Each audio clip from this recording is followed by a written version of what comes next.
The mind has its own emergency exit. When reality becomes too heavy, it does not shatter, it vanishes.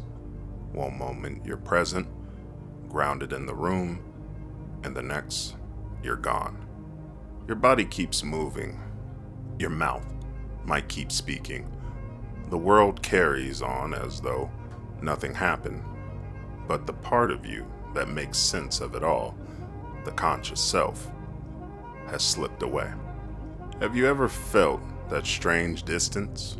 The kind where you look at your own hands and they don't feel like yours, or where the room tilts into something dreamlike and unreal.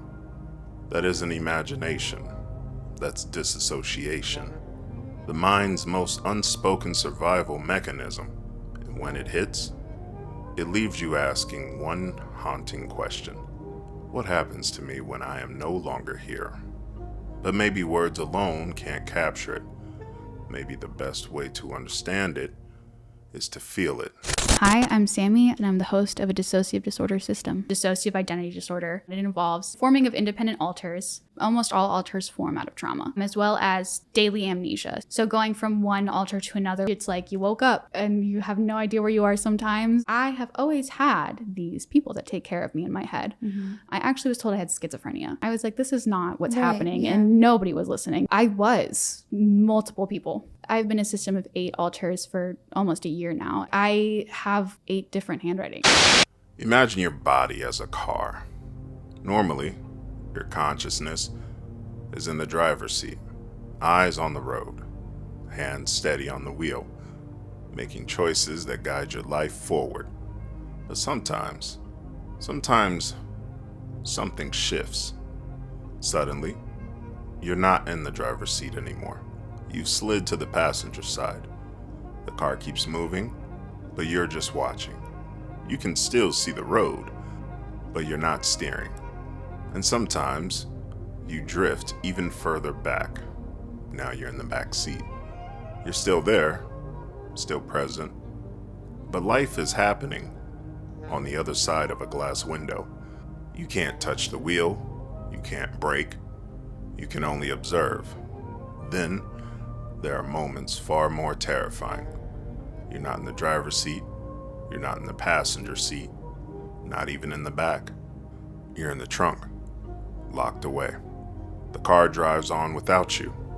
The body keeps speaking, smiling, working, interacting. But you, the driver, are no longer anywhere to be found. You've been left behind. And that's the most haunting part of disassociation. The realization that your body can continue without your mind. That the mechanism doesn't need its driver, at least not all the time. And when you think about that, really think about it, it unsettles everything we believe about self, control, and survival. Now, I could keep explaining this, but sometimes it's clear to see it happen. Watch closely. Listen to her, the pauses, the blank spaces in her story, the way her eyes glaze over. Her body presents, but her mind is gone.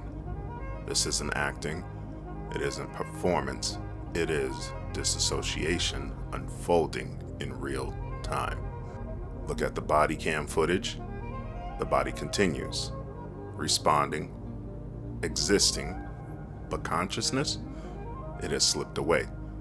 Ghostly hands seem to pull at her. Fragments of time vanish.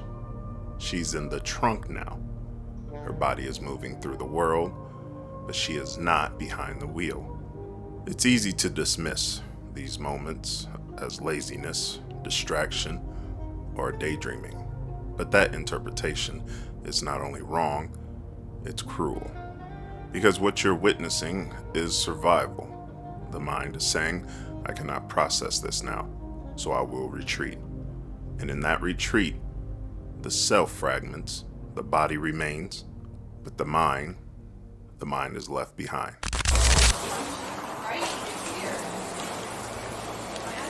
Hi, ma'am, how are you? Are you okay? You're okay?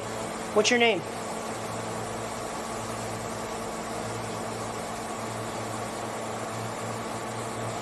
Ma'am, can I get your name, please?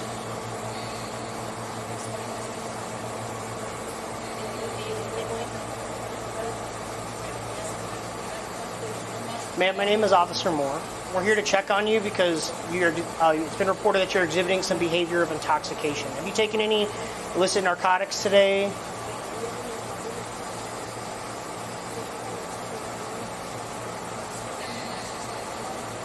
Do you have an ID on you?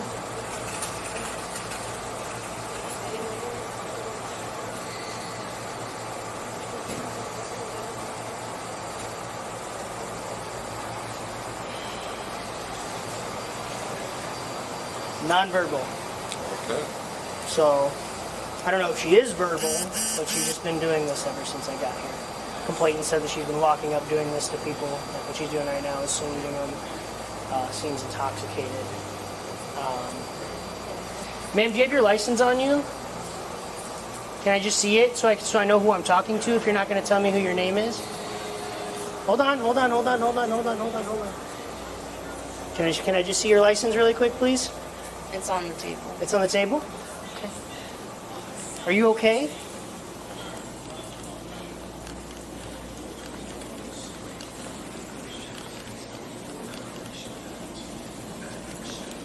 Seek out from 201. We've got contact with the J5 in question. Thank you. Is this your current address? It needs updated. Oh, that's fine. Where are you staying at right now? In a hotel. In a hotel? Are you from, that doesn't look like Indiana? Did you just move to the area? I'm just asking because I was going to say welcome to the area if you did, because we always like new people coming in and stuff like that, so. But I'm just concerned. Somebody was saying that you were actively doing this. What is the saluting about? Can you explain that?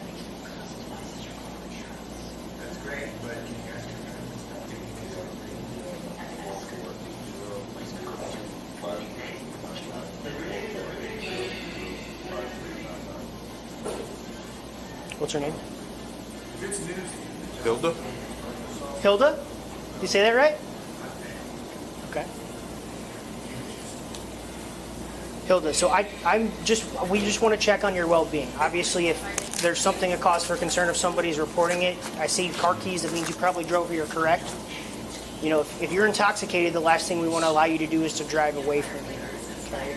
I don't smell any alcohol coming off of you or anything like that.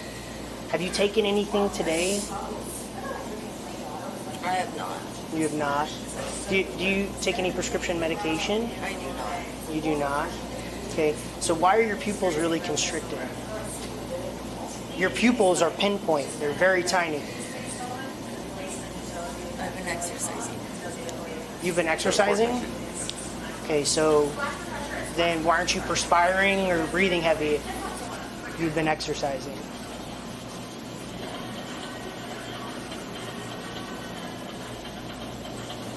I'm just asking you questions. Like, if this is how you normally behave, that's fine. I just want to make sure that you're okay. All right? Do you mind if I get the fire department over here to evaluate you, just so I know that you're all good to go? I do mind. Okay. It's not going to cost you anything. I don't. If you're going to be exhibiting this behavior, obviously something's going on.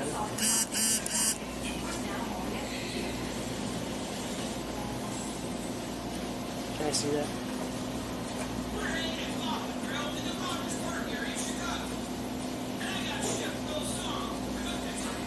Are you staying by yourself at the hotel? Is it just you, or do you have family that's local, or I'm staying by myself. you're staying by yourself?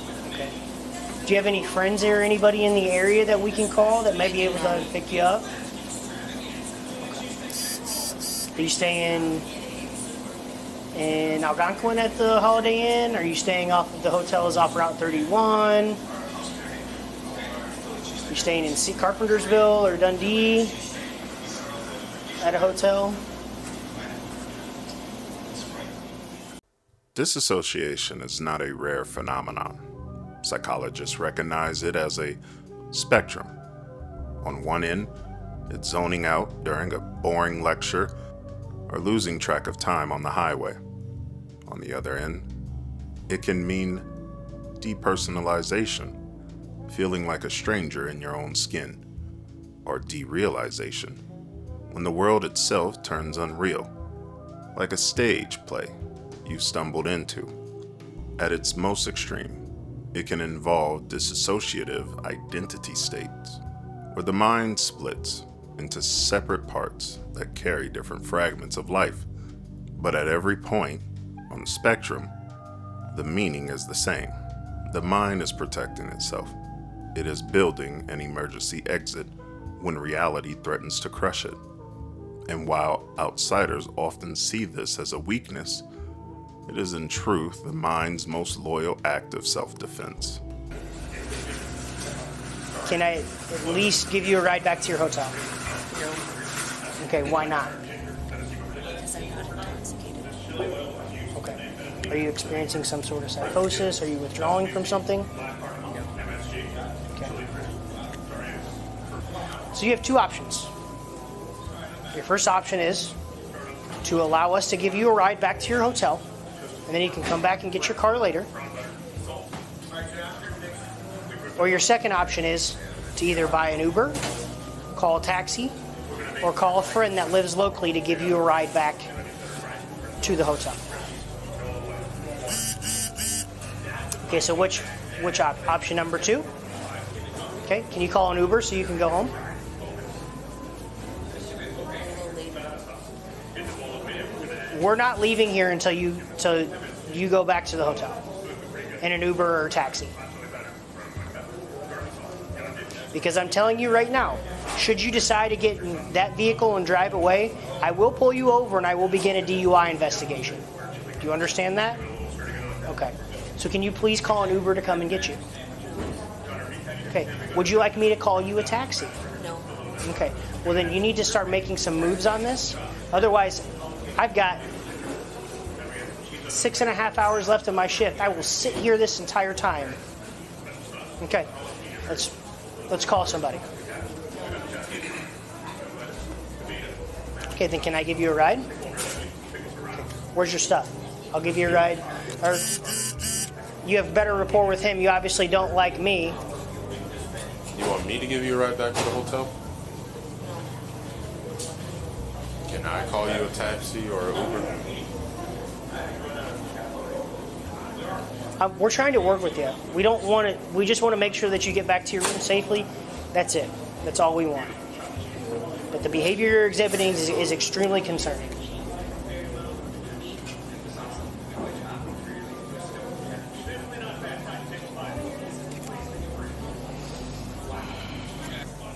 Is there a friend close by you can call? Where you can stay? No? Reiterate this to you again. Okay. One last opportunity to allow us to give you a ride, or you can call an Uber or a taxi right now. Or the third option is that if you get behind the wheel of that car, I'm initiating a traffic stop, and if you don't do this DUI investigation, you will be arrested, okay? You understand that? All right. Let's go. Let's return to the car. Even when your mind is locked in the trunk, the keys still exist. Reconnection is possible, though it may be difficult and frightening. Ancient cultures describe this as soul lost or possession, the idea that a spirit had left the body. Today, psychology calls it dissociation. The names are different, but the myth is the same. The mind retreats to survive overwhelming danger. And here is where the story becomes more than just clinical. Dissociation is not about weakness. It is about the unyielding will to survive, even when that means vanishing from your own life. The mythology of wandering souls, lost selves, and fractured identities is simply the human attempt to explain what psychology now names dissociation. The story hasn't changed, only the words have. Social media has dragged dissociation into the spotlight. TikTok trends dramatize it.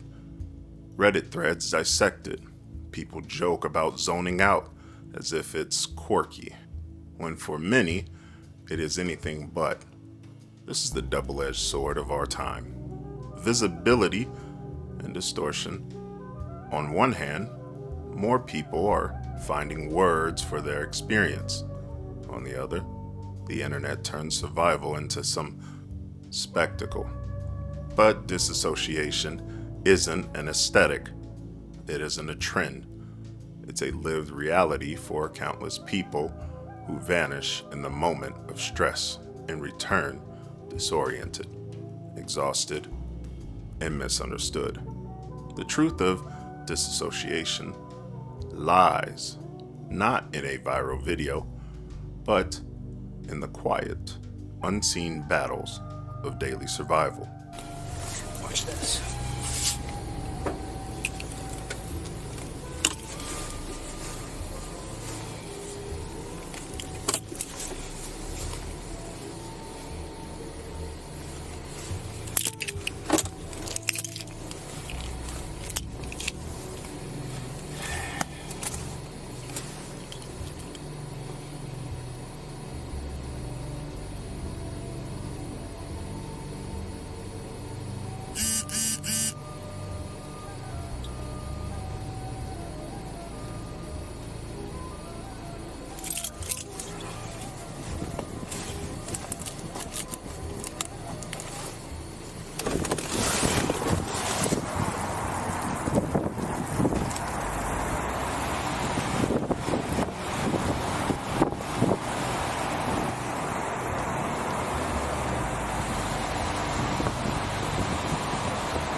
Do not get in that driver's seat. Get out. Get out.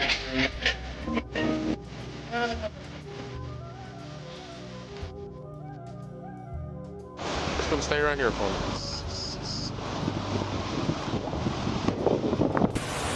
Okay. What did I tell you what was going to happen if you got in the car and got in control of your vehicle? A DUI test? Yes.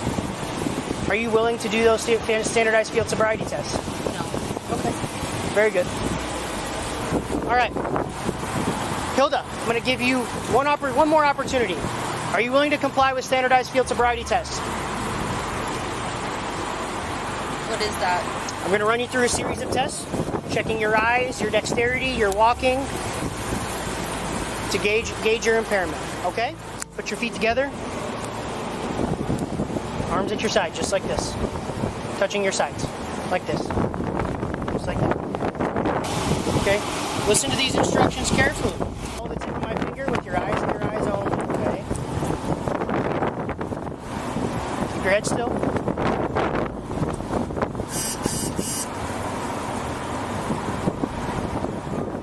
Small steps just like this, and then go back down the line. 1, 2, 3, all the way up to 9. Keep your arms at your sides at all times. Watch your feet at all times. Count your steps out loud. Once you start walking, don't stop until you've completed the test. Do you understand these instructions? Okay. You may begin and count your first step as 1.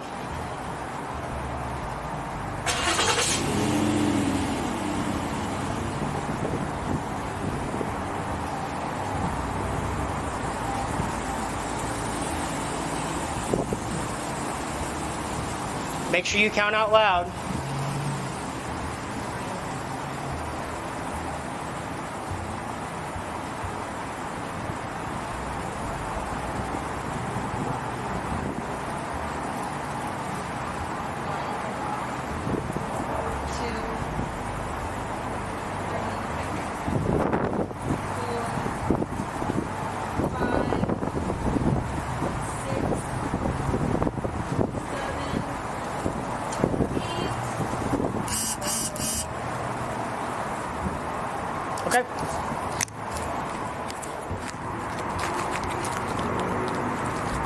know the alphabet from A to Z? I do. Okay.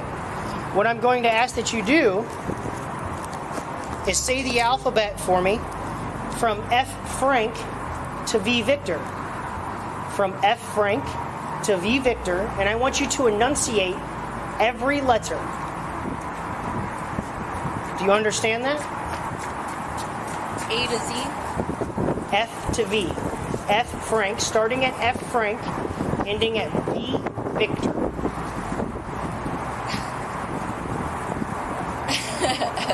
Frank. No, you don't have to say Frank. Just starting at F, I always say is a reference point. So just say F G H I J K L M N O P Q R S T U. Okay. Do you know your numbers 1 through 100? Okay. Can you count backwards, starting at 68 and ending at 47? 68, 67, 66, 65, 64, 63, 62, 61, 60, 59, 58, 57, 56, 55, 54, 53, 52, 51, 50, 49, 48. Okay. All right. So, remember this? I just wanted you to follow the tip of the pen. Okay? Feet together, arms at your sides, okay? I want you to focus on the tip of the pen. All I'm going to do is I'm going to rotate it in circles around you, and I'm going to bring it towards your nose. I'm not going to touch you. I'm just going to bring it towards your nose. You understand that? Okay. Follow the stimulus.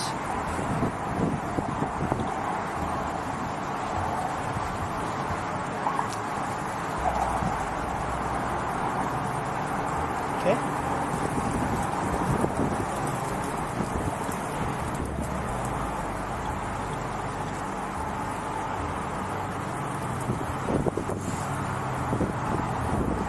Okay.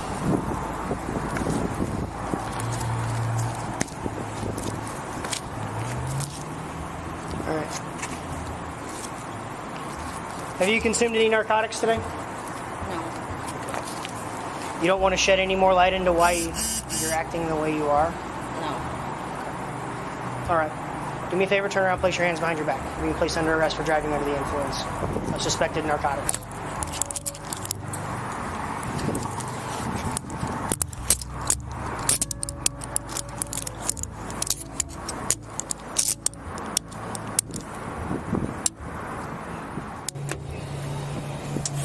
Just want to let you know what's going to happen, okay? So I got to check my bag to see if I have some necessary paperwork. If I don't, we're going to stop by the station and get some paperwork, all right? If not, we're going to go to the hospital. There, I'm going to read you a form requesting that you submit to a chemical sample of 2 vials of blood and 2 bottles of urine, okay? I decline. You're going to decline? Okay. So upon that, I will then get a search warrant for 2 bottles of your blood and urine, and then we'll issue that. Okay? I'm not under the influence. Okay. Well, something is going on that myself and the fire department believe that you are impaired and under the influence of something that is making you behave this way, and it's definitely not safe for you to be operating a vehicle, which you had complete physical control of that vehicle once you started it and sat in that driver's seat and chose there. I'm not under the influence. Okay. Again, if you could care to shed some light about what's going on that might help me figure this out, I would love that. I shouldn't be going to jail. Okay. Either way, we'll figure that out. Okay? Do you want us to roll your windows up and stuff like that? No. No? You're okay with the windows being open? It's supposed to rain later. I don't want anything to smell or anything like that. I'm not intoxicated, so I shouldn't be going to jail. And my vehicle shouldn't be getting towed. Okay. You will have ample opportunity to have a hearing on that, okay? You will be given a hearing that if you want to contest the reason for me arresting you for this offense is there. You also get a court date. I passed the DUI test. They're not pass or fail, man. They gauge indicators of impairment. Who? I do, because I'm trained in them. Okay, very good. All right, so you don't want us to roll your windows up and close your sunroof? Okay.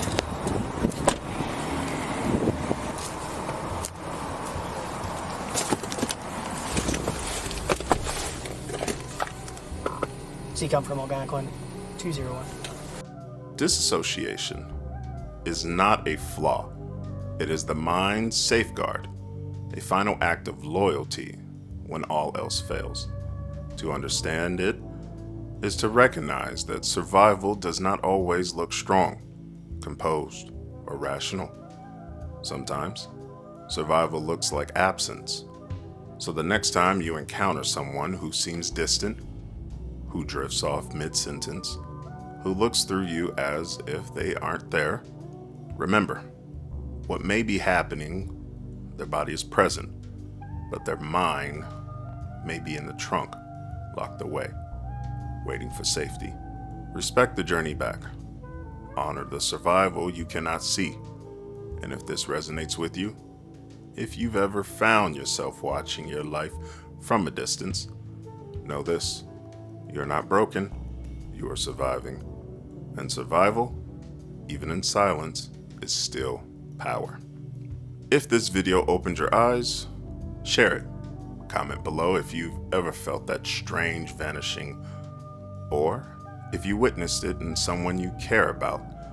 Let's build awareness of what disassociation really is.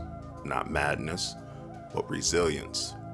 Subscribe and stay with us, because the mind has many more myths to reveal, and we will explore them together.